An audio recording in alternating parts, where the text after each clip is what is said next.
தோழர் வி. நாகேந்திரன் அவர்களின் தயாரிப்பில் இயக்கத்தில் உருவாகியிருக்கிற வீர வணக்கம் என்னும் திரைப்படத்தை சிறப்பு காட்சியாக காண நேர்ந்தது. அதற்கான ஏற்பாட்டை செய்த தோழர் அனில் வி. நாகேந்திரன் அவர்களுக்கு என்னுடைய நன்றியை தெரிவித்துக் கொள்கிறேன். இந்த திரைப்படத்தில் நடிகர் சமுத்திரக்கனி அவர்களும், பாரத் அவர்களும், ரித்தேஷ் அவர்களும் 3 கதாநாயகர்கள் பங்கேற்று நடித்திருக்கிறார்கள். சுரபிலட்சுமி கதாநாயகியாக நடித்திருக்கிறார். வலதுசாரி அரசியல் இன்றைக்கு தேசிய அளவிலே மக்களை பிளவுபடுத்திக் கொண்டிருக்கிற சூழலில், கொட்டமடித்துக் கொண்டிருக்கிற சூழலில் இடதுசாரி அரசியலை முன்வைத்து உருவாக்கப்பட்டிருக்கிற, படைக்கப்பட்டிருக்கிற இந்த திரைப்படம் காலப்பொருத்தமுடன் வெளிவருகிறது. இந்த திரைப்படத்தை பார்க்கிற போது 50 ஆண்டுகளுக்கு பின்னால், 80 ஆண்டுகளுக்கு பின்னால் நம்மை இட்டுச் செல்கிறது. கேரளத்தில் கம்யூனிசம் எப்படி வேர் கொண்டது என்பதை விவரிக்கிறது. கேரளாவில் கம்யூனிஸ்டை உருவாக்கிய தோழர் பி. கிருஷ்ணன் பிள்ளை அவர்களின் வரலாற்றை விவரிக்கிறது. கிருஷ்ணன் பிள்ளை அவர்களின் வரலாறு தான் கேரள கம்யூனிஸ்ட் கட்சியின் வரலாறு என்பதை உணர முடிகிறது. கூலி உயர்வு கேட்டதற்காக வெண்மணியில் கொடூரமான படுகொலை அரங்கேறியதை நாம் அறிவோம். அதற்கு முன்னர் அங்கே உழைக்கிற பாட்டாளி மக்கள், விவசாய கூலிகள் நிலச்சுவார்ந்தார்களால் எந்த அளவுக்கு கொடுமைக்கு உள்ளாக்கப்பட்டார்கள், பெண்கள் எந்த அளவுக்கு பாலியல் வல்லுறவுக்கு ஆளாக்கப்பட்டார்கள் என்பதை நாம் படித்திருக்கிறோம், கேட்டிருக்கிறோம். இந்த படத்தை பார்க்கிற போது வெண்மணி நினைவுக்கு வந்தது. அதை விடவும் கொடூரமான வன்கொடுமைகளை உழைக்கிற பாட்டாளி வர்க்கம் கேரளாவில் சந்தித்திருக்கிறது என்பதை ஒவ்வொரு காட்சியும் நமக்கு உணர்த்துகிறது, நெஞ்சை உலுக்குகிறது. விவசாய கூலிகள் அவர்கள் எத்தகைய பேரபலம் நிறைந்த வாழ்க்கையை வாழ்ந்திருக்கிறார்கள் என்பதை அந்த காட்சிகள் மட்டுமல்ல, ஒவ்வொரு வசனமும் அதை நம் கண் முன்னால் கொண்டு வந்து நிறுத்துகிறது. சமுத்திரக்கனி அவர்கள் ஒரு கதாநாயகராக மட்டுமில்லாமல் கிருஷ்ணன் பிள்ளையின் வரலாற்றை விவரிக்கிற அதே வேளையில் பாட்டாளி வர்க்கத்தை எவ்வாறு அணிதிரட்டுகிறார் என்பதை, அவர்களுக்கு உற்ற துணையாக இருக்கிறார் என்பதை, அவர்களிடையே போர்க்குணத்தை வளர்த்திருக்கிறார் என்பதை ஒவ்வொரு காட்சி பதிவிலும் இயக்குனர் அனில் வி. நாகேந்திரன் அவர்கள் சிறப்பாக, கோர்வையாக உருவாக்கியிருக்கிறார். வயல்வெளிகளில் உழைக்கிற மக்கள், ஆண்களாயிருந்தாலும் பெண்களாயிருந்தாலும், உயர் சாதி ஆதிக்க திமிர் பிடித்த கும்பல்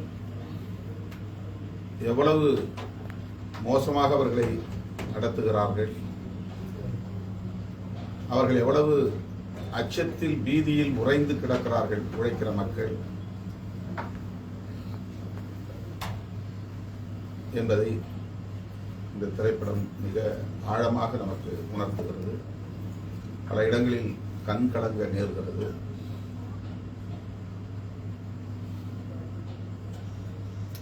இளம் பெண்கள் சூறையாடுவதை இந்த ஆதிக்க சாதி கும்பல் எந்த அச்சமும் இல்லாமல் செய்கிறார்கள். அவர்களோடு காவல்துறை அதிகாரிகளும் சேர்ந்து கொள்கிறார்கள்.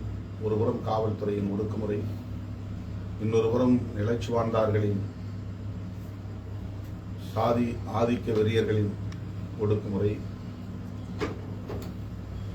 அவர்கள் அவர்களுக்காக வாழவில்லை என்பதை எடுத்துரைக்கிறார் சமுத்திரக்கனி. அந்த பாத்திரம் கிருஷ்ணன் பிள்ளை பாத்திரம் சிதறி கிடந்த அந்த மக்களை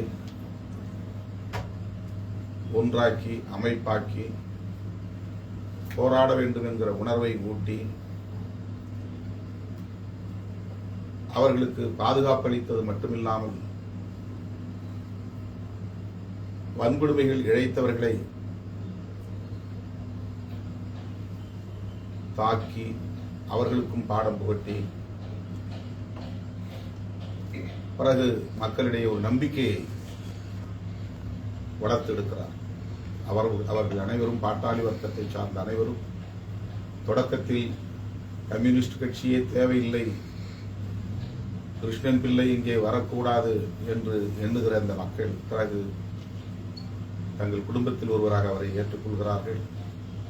அனைவரும் கம்யூனிஸ்டுகளாக மாறுகிறார்கள். மக்கள் அமைப்பாக திரண்டால் எத்தகைய ஒடுக்குமுறைகளையும் எதிர்கொள்ள முடியும், வீழ்த்த முடியும் என்பதை உணர்த்துகிற ஒரு வாழ்க்கை வரலாற்று பாடம்தான் கிருஷ்ணன் பிள்ளையின் வரலாறு தான் இந்த வீர வணக்கம் என்கிற திரைப்படம். காவல்துறையினருக்கும் பாடம் புகட்டுகிற ஒரு இயக்கமாக, ஆதிக்க சாதி வெறி பிடித்த நிலவுடைமையாளர்களையும் அச்சுறுத்துகிற ஒரு இயக்கமாக கேரளாவில் கம்யூனிஸ்ட் கட்சி வளர்ந்திருக்கிறது. அவ்வளவு கடுமையான போராட்டங்களை முன்னெடுத்திருக்கிறது. ஒடுக்கப்பட்டவர்களை நேசித்திருக்கிறது. அவர்களை அரசியல் படுத்தி இருக்கிறது, அமைப்பாக்கி இருக்கிறது. இடதுசாரி அரசியல் எவ்வளவு முக்கியத்துவம் வாய்ந்தது, எளியோருக்கு எவ்வளவு இன்றியமையாதது என்பதை இந்த திரைப்படம் உணர்த்துகிறது.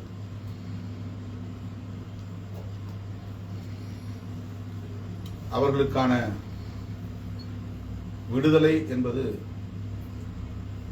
உழைக்கும் பாட்டாளி வர்க்கத்தின் விடுதலை என்பது அரசியல் தெளிவில் இருக்கிறது என்பதை சமுத்திரக்கனி வாயிலாக இயக்குனர் அனில் வி நாகேந்திரன் கடைசி காட்சியில் பதிவு செய்கிறார். மிக தாழ்ந்த நிலையில் உள்ள குடும்பத்தை சார்ந்த ஒரு இளைஞன், பட்டதாரி, PhD,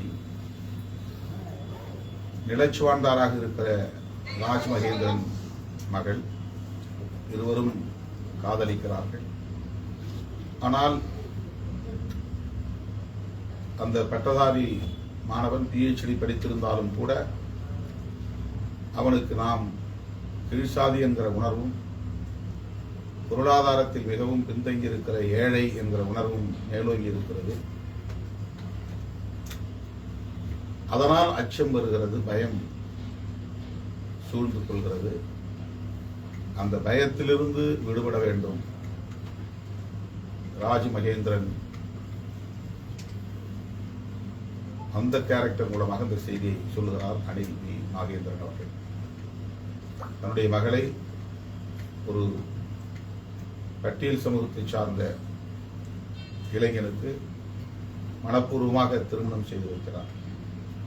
இந்த கதை முழுக்க சொல்லுகிற ஒரு பாத்திரம் சிறுதா என்கிற பாத்திரம். பி. கிருஷ்ணன் பிள்ளை அவர்களோடு களத்திலே போராட்ட களத்திலே இருந்த மேதினி அவர்களை உருவமாக கொண்டு உருவாக்கப்பட்டிருக்கிற பாத்திரம். அவர் கிருஷ்ணபிள்ளை அவர்கள் வைத்திருந்த, தனக்கு பரிசாக கொடுத்ததை வைத்திருந்த அந்த மாலையை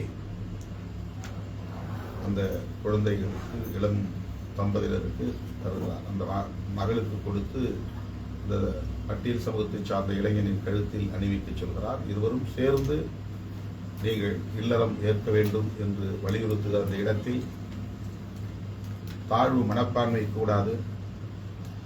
நாம் அனைவரும் சமமானவர்கள் என்கிற உணர்வையும் பெற வேண்டும். அதுதான் விடுதலைக்கு, மீட்சிக்கு மிகவும் முக்கியத்துவம் வாய்ந்தது என்கிற செய்தியையும் இந்த திரைப்படத்தின் வாயிலாக பாட்டாளி வர்க்கத்திற்கு, உழைக்கும் வர்க்கத்திற்கு இயக்குனர் அணி நாகேந்திரன் அவர்கள் மிக சிறப்பாக உணர்த்துகிறார். இந்த திரைப்படத்தில் 3 கதாநாயகர்கள் தங்களுடைய பாத்திரங்களின் வாயிலாக போராட்ட குணத்தை பாட்டாளி வர்க்கத்திற்கு கற்பிக்கிறார்கள், வளர்த்தெடுக்கிறார்கள். ஒரே கதாநாயகன் என்று இல்லாமல் 3 கதாநாயகன் என்கிற ஒரு புதிய உத்தி, அதாவது தனி ஒரு நபராக இருந்து ஒரு புரட்சியை வென்றெடுத்து விட முடியாது. பலரும் சேர வேண்டும், மக்கள் சேர வேண்டும், பல தளபதிகள் ஒன்று சேர வேண்டும். அப்படி ஒரு கூட்டு தலைமை, ஒரு கலெக்டிவ் லீடர்ஷிப் என்பது இந்த திரைப்படத்தில் ஒரு உத்தியாக கையாளப்பட்டிருக்கிறது. பொதுவாக திரைப்படங்களில் கதாநாயகன் தனி ஒருவராக இருந்து எல்லாவற்றையும் சாதித்து விட முடியும் என்பதை போன்ற ஒரு தோற்றம் உருவாக்கப்படும். இந்த திரைப்படத்தில் உள்ள சிறப்பு அம்சம் என்னவென்றால், மக்களோடு சேர்ந்துதான் எதையும் சாதிக்க முடியும்.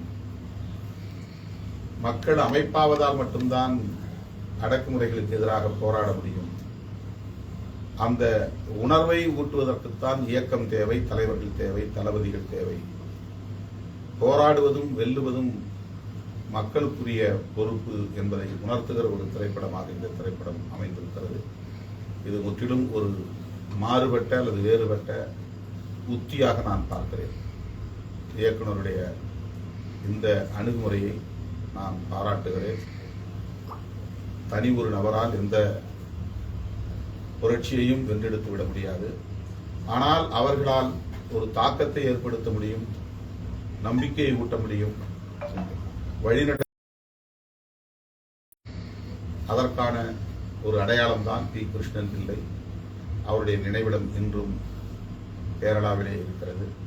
அதை இளம் தலைமுறையினர் போய் பார்க்க வேண்டும். அவர் இருந்த சிறை இன்றைக்கு பள்ளிக்கூடமாக மாறியிருக்கிறது.